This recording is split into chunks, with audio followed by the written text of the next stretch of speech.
વીમા એજન્ટને ડ્રગ્સ કેસમાં ફસાવી દેવાની ધમકી આપી 13 લાખ પડાવી લેનાર દંપતીને ભેસ્તાન પોલીસે ઝડપી પાડી છે. સુરતના ભેસ્તાન વિસ્તારમાં રહેતા વીમા એજન્ટને એક્સપોર્ટ કંપનીમાં રોકાણ કરવાના રૂપિયા ડ્રગ્સમાં રોકાણ કર્યા હોવાની વાત કરી ડ્રગ્સમાં કેસમાં ફસાવી દેવાની ધમકી આપી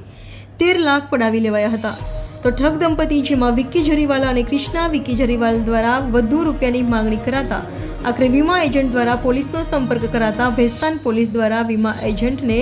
ડ્રગ્સ કેસમાં ફસાવાની ધમકી આપી લાખો પડાવી લેનાર ઠગ દંપતી વિક્કી જરીવાલા અને તેની પત્ની કૃષ્ણાની ધરપકડ કરી કાયદેસરની કાર્યવાહી હાથ ધરી હતી.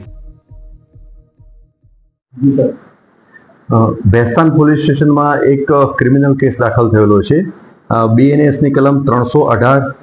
બ્રેકેટમાં 4, 336 બ્રેકેટમાં 3, 342 બ્રેકેટમાં 2 અને 61 મુજબ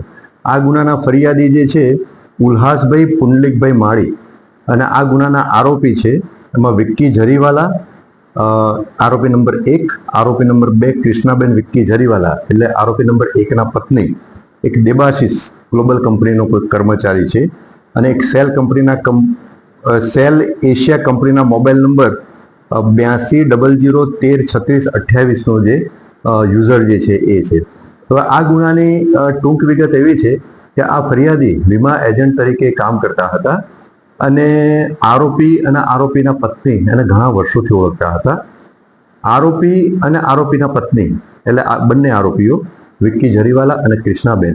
એ બંને ફરિયાદીને એવું કહ્યું કે આપણે ગાંધીધામ ખાતે એક ગ્લોબલ કંપની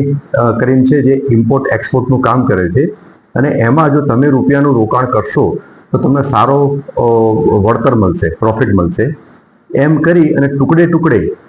આંગળીયા મારફતે અને બેંક એકાઉન્ટ મારફતે 10 લાખ રૂપિયા જેવી રકમ આ ફરિયાદી પાસેથી બંને આરોપીઓએ જે તે જગ્યાએ મોકલાવેલી હતી. આંગળીયા થ્રુ અને બેંક એકાઉન્ટ મારફતે આરટીજીએસ મારફતે ટ્રાન્સફર કરેલી હતી. 10 લાખની રકમ મોકલ્યા બાદ એક વખતે આરોપી કૃષ્ણાબેનનો આ ફરિયાદી ઉપર વોઇસ મેસેજ આવ્યો અને એમને એવું કહ્યું કે એસઓજી એટલે સુરત એસઓજી એના પતિ એટલે વિક્કીને લઈ ગઈ છે અને આ બાબતે પછી ફરિયાદીએ રૂબરૂમાં આરોપી નંબર 2 એટલે કૃષ્ણાબેન જોડે વાતચીત કરી તો એમણે એવું કહ્યું કે એસઓજીની પોલીસ લઈ ગઈ છે અને મેં આ બાબતે ભેસ્તાન પોલીસ સ્ટેશનમાં એક મિસિંગની અરજી પણ આપેલી છે.